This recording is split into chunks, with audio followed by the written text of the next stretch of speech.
प्राधिकरण से इस वक्त की बड़ी खबर सामने आ रही है। सीधी भर्ती के 3 साल से चल रही कवायद पूरी हो गई है। जीडी ने आखिरकार सीधी भर्ती का भेजा है प्रस्ताव। 110 पदों पर सीधी भर्ती के लिए कर्मचारी चयन बोर्ड और राजस्थान लोक सेवा आयोग को यह प्रस्ताव भेजा गया है। कनिष्ठ लेखाकार के 15 पदों, कनिष्ठ सहायक के 75 पदों, स्टेनोग्राफर के 10 पदों पर भर्ती करेगा चयन बोर्ड, जबकि कनिष्ठ विधि अधिकारी के 10 पदों पर भर्ती की जाएगी। राजस्थान लोक सेवा आयोग करेगा इन पदों पर भर्ती। जेडी के भर्ती नियमों में संशोधन के चलते इन पदों में सीधी भर्ती का मामला अटका हुआ था और अब नियमों में संशोधन करके जेडी ने फिर से ये प्रस्ताव भेजा है। ये बड़ी जानकारी इस वक्त की आपको दे रहे हैं जयपुर विकास प्राधिकरण से बड़ी खबर। मेरे साथ एसोसिएट एडिटर अभिषेक श्रीवास्तव जुड़ चुके हैं। अभिषेक, और क्या कुछ जानकारी पूरे मामले को लेकर आपके पास?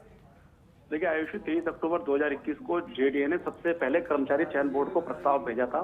तब कर्मचारी चयन बोर्ड ने इस पर आपत्ति जताई थी। उन्होंने कहा था कि ये जिन पदों का आपने भेजा है, इन पदों की योग्यता जो आप जैसे अन्य विभाग है उनसे अलग है, तो कृपया उसके अनुसार इसको किया जाए। मतलब जो अन्य विभाग है उसके अनुसार इन पदों की योग्यता की जाए। उसके बाद ये प्रपोजल वापस लौट के आ गया। जेडीए ने भर्ती नियमों में संशोधन किया और संशोधन के बाद इस फरवरी में दूसरी बार कर्मचारी चयन बोर्ड को प्रस्ताव भेजा। उसके बाद कर्मचारी चयन बोर्ड ने फिर आपत्ति जताई। उसने कहा कि जो कंप्यूटर दक्षता परीक्षा जो होती है और उसमें ये प्रावधान की इन पदों के लिए कर्मचारी चयन बोर्ड भर्ती करा सकता है, ये प्रावधान भी भर्ती नियमों में डालना जरूरी है। तो प्रस्ताव वापस जब लौट के आया तो जेडीए ने फिर से भर्ती नियमों में संशोधन की कवायद की। अब वो कवायद पूरी हो चुकी है और अब जाकर जेडीए ने आखिरकार जो प्रस्ताव है वो कर्मचारी चयन बोर्ड को भिजवा दिया है। इनमें से 3 पदों पर कर्मचारी चयन बोर्ड भर्ती करेगा और जो कनिष्ठ विधि अधिकारी के जो 10 पद हैं उसमें राजस्थान लोक सेवा आयोग की ओर से भर्ती की जाएगी।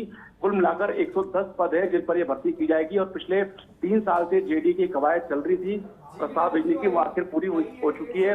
जेडीए ने अपने प्रपोजल में ये लिखा है कि पदों की भर्ती की जरूरत है क्योंकि स्टाफ कम है, इसलिए जल्दी भर्ती की जाए। तो उम्मीद है कि जो आरपीएससी का जो कैलेंडर है उसमें ये जल्द कनिष्ठ विधि अधिकारियों की भर्ती शामिल होगी। और कर्मचारी चयन बोर्ड भी जो 3 पद है जिसमें कनिष्ठ सहायक जिन पे 75 पद है उन सभी जो बाकी के सभी पदों पर भर्ती के लिए जल्द ही विज्ञप्ति जारी करेगा। और प्रदेश के जो बेरोजगार युवा हैं उनके लिए भी ये बड़ी खबर है कि जेडीएस में 110 पदों पर भर्ती होने जा रही है। जी बिल्कुल अभिषेक, बहुत बहुत शुक्रिया आपका तमाम जानकारी के लिए। खबरों का सिलसिला लगातार जारी है। रुक